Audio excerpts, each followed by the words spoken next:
चाहे तुम सीजीपी को सपोर्ट करो या फिर सिर्फ इस मूवमेंट को, लेकिन इन्होंने लाखों स्टूडेंट्स को एक कॉमन इशू के लिए एक साथ खड़ा कर दिया और किसी गवर्नमेंट के खिलाफ नहीं, बल्कि एकेडमिक इंजस्टिस, पेपर लीक और अकाउंटेबिलिटी की वजह से। एक किसी ने कहा है कि politicians and diapers must be change often. हम सीजेपी पे भी ब्लाइंडली ट्रस्ट तो कर नहीं सकते कि इनके पीछे कौन लोग हैं और वो अमेरिका में बैठ के क्या बोलते। 15 मई 2026 सुप्रीम कोर्ट के एक हियरिंग के दौरान चीफ जस्टिस सूर्यकांत की एक रिमार्क सोशल मीडिया पर वायरल हो गई। उस रिमार्क में यंगस्टर्स लाइक कॉकरोचेस और पैरासाइट्स जैसे शब्द यूज हुए। Youngsters like cockroaches.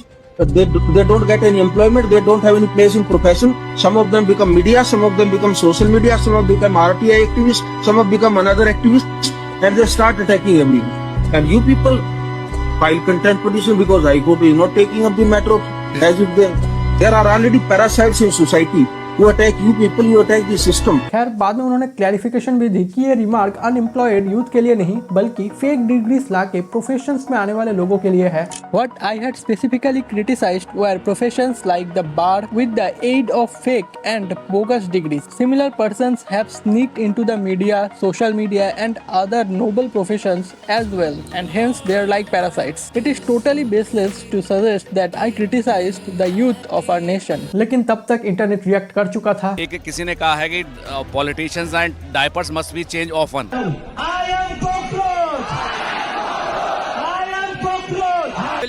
And I want this momentum to carry on and flourish in different ways across. मैंने भी इंस्टाग्राम पे फॉलो किया। और यहीं पर एंट्री होता है अभिजीत दीपके की। बॉस्टन में पढ़ रहे अभिजीत ने अगले ही दिन एक सैटिरिकल मूवमेंट लॉन्च की और नाम कॉकरोच जनता पार्टी। कॉकरोच जनता पार्टी, कॉकरोच जनता पार्टी, कॉकरोच जनता पार्टी। थॉट स्ट्रेट था, अगर सिस्टम के कुछ लोग हमें कॉकरोच समझते हैं तो हम वही बनकर खड़े होंगे। और इसी पॉइंट पर बहुत सारे लोग, स्पेशली यूथ, उस पार्टी से ज्यादा उस मैसेज से कनेक्ट किया, क्योंकि ये नाम एक रिएक्शन था और देखते ही देखते ये रिएक्शन एक मूवमेंट बन गया। अब असली सवाल आता है कि सिर्फ कुछ ही हफ्तों में इतने सारे लोग सीजीपी से जुड़े क्यों? क्योंकि रिलेटेबल नाम से फॉलोअर्स मिल सकते हैं, लेकिन 22 मिलियन फॉलोअर्स नहीं।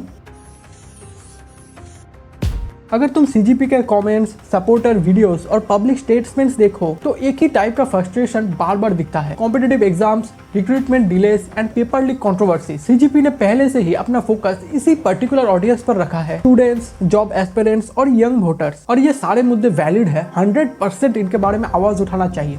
And official should also take some steps. But as much as I hate to admit it, but ये सारे मुद्दे, एग्जाम्स, पेपर लीक और बेरोजगारी, ये हमारे लिए कोई नई बात तो नहीं। सॉरी कि सीजीपी से पहले ये सब नहीं था या कोई बात नहीं करता था, तो फिर सोशल मीडिया पर ऐसा क्या हुआ कि सीजीपी को इतनी विजिबिलिटी मिली? अब ये टोटली मेरी अंडरस्टैंडिंग है, correct me if I am wrong. इसका एक रीजन हो सकता है कि बहुत सारे सपोर्टर सीजीपी को एक ट्रेडिशनल पार्टी की तरह देख ही नहीं रहे, वो उसे एक माइक्रोफोन की तरह देख रहे हैं। आई नो थोड़ा अजीब कंपैरिजन है, लेकिन सोचो जब किसी रूम में 1000 लोग एक ही टाइप के प्रॉब्लम्स फेस कर रहे होते हैं तो उन्हें सॉल्यूशन से भी पहले देखना होता है कि कोई उनकी बात सुन भी रहा है या नहीं। और सीजीपी की ग्रोथ देखकर लगता है कि बहुत सारे लोगों को पहली बार लगा कि उनके इश्यूज फ्रंट पेज पर आ रहे हैं।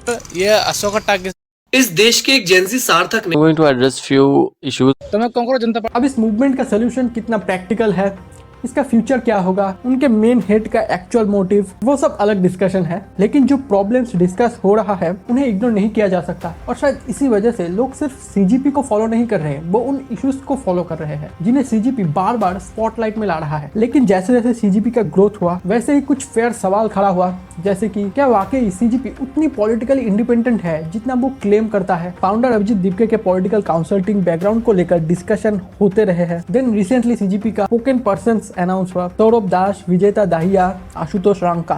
मतलब वो इस मिनिस्ट्री में यहाँ पे गड़बड़ काम कर रहे थे, तो चलो यार इनका ट्रांसफर दूसरी जगह पे कर दो, अब वहां पे तुम गड़बड़ करो। What joke is this? अब उनको एग्री।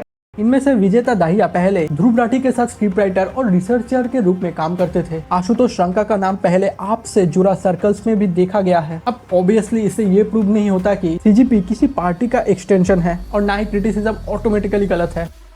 लेकिन जब कोई मूवमेंट खुद को ट्रेडिशनल पॉलिटिक्स से अलग बताती है तो लोग उनके लीडर्स और उनके पास्ट कनेक्शन को स्पॉटलाइट देंगे। मिस्टर दास, अब इनके हिसाब से उमर खालिद बेस्ट थे, ठीक है। द टुकड़े टुकड़े गैंग, कश्मीर ना इंडिया का है ना पाकिस्तान का है, सब चीजें जो उमर खालिद ने बोली इनके हिसाब से सही थी। दूसरे हैं ये भाई साहब आशुतोष, जिनका अभी लेटेस्ट ट्वीट है 24/4/2026 का कि इनका पॉलिटिक्स से विश्वास उठता जा रहा था, बट अरविंद केजरीवाल और मनीष सिसोदिया की वजह से वो बना हुआ है। तो मतलब मे बी दीपिका के बेस्ट फ्रेंड होंगे और ये अभी यहाँ पर आ रहे हैं, ठीक है।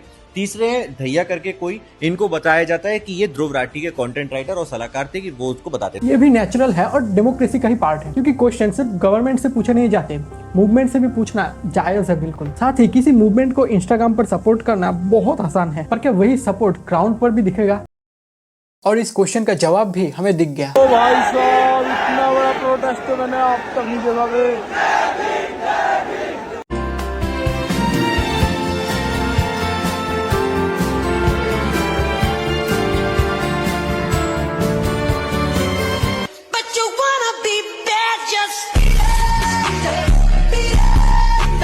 ये डिस्कशन सिर्फ सोशल मीडिया तक सीमित नहीं रहा, धीरे धीरे ये मूवमेंट दिल्ली के जंतर मंतर तक पहुंच गया। हजारों स्टूडेंट्स अलग अलग स्टेट से एक ही डिमांड को लेकर, क्योंकि कॉम्पिटिटिव एग्जाम सिर्फ एक पेपर नहीं होता, ये एक स्टूडेंट की पूरी जिंदगी डिसाइड करता है। और अगर सिस्टम फेल होता है तो उस फेलियर की कीमत स्टूडेंट्स को ही चुकाना पड़ता है। इस मूवमेंट की एक और इंटरेस्टिंग बात थी इसका Gen Z style. Traditional political rallies की बजाय memes, satire, cockroach mask, viral reels और इंटरनेट ह्यूमर को इस प्रोटेस्ट का हिस्सा बना दिया गया।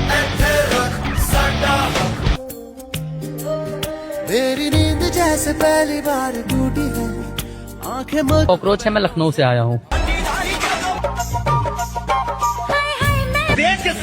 आ चुके हैं आपकी गली में, आपके मोहल्ले में, आपके शहर में चैन लगाने वाले।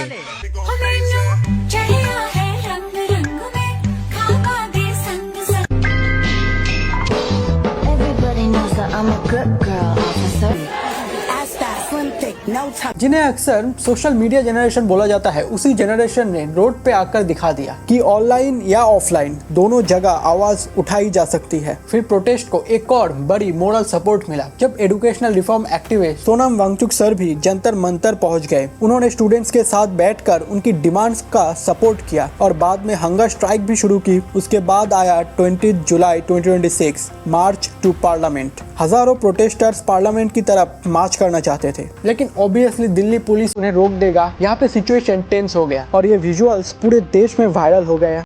आपके देश में आंदोलन करना इतना मुश्किल हो चुका है, अब देख लीजिए, आप ही लोग देख लीजिए। कैमरा पर्सन पर इधर आइए।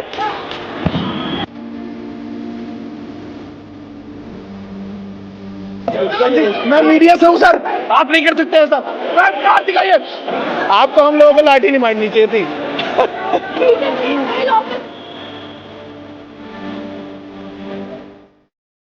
इसी दौरान सोनम वांगचुक को दिल्ली पुलिस प्रोटेस्ट साइट से मेडिकल ऑब्जर्वेशन के लिए हॉस्पिटल ले जाते हैं। और इसी बीच प्राइम मिनिस्टर नरेंद्र मोदी ने स्टूडेंट्स और यूथ को लेकर अपने सोशल मीडिया पर पोस्ट किया और एक रील भी अपलोड की। फ्रेंड्स,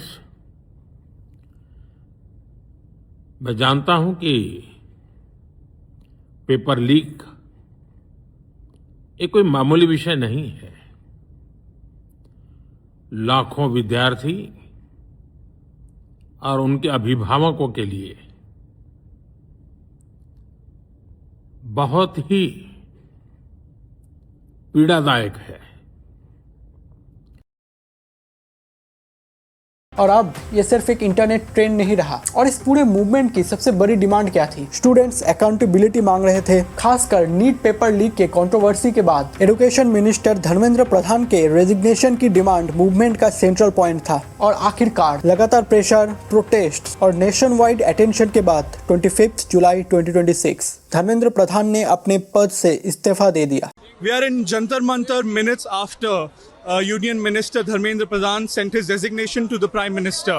तो मिनिस्टर के रिजाइन करने से आपने मान लिया कि आप जीत गए हैं और अब आप वापस जाएंगे? नहीं, अब ये जवाबदेही तो होगी। जैसे अब आप डरेंगे, मान लीजिए मैंने गलत किया और मैं वहीं इस पे बैठा हूँ तो मुझे डर नहीं है, तो आप भी अगर हमारे जगह मुझे हटा करके यदि आप आएंगे तो आपको भी डर रहेगा कि नहीं यार, यदि मैं गलत करता हूँ तो हाँ फिर से जनता आएगी और मुझे परेशान किया जाएगा, मेरा भी सर नीचा होगा।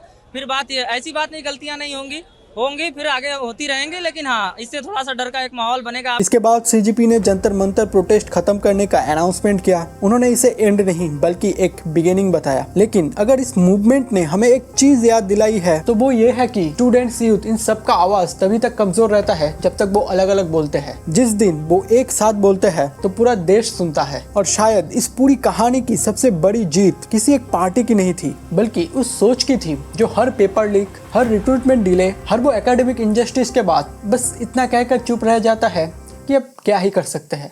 शायद बहुत कुछ किया जा सकता है, बस आवाज उठाने की देरी है।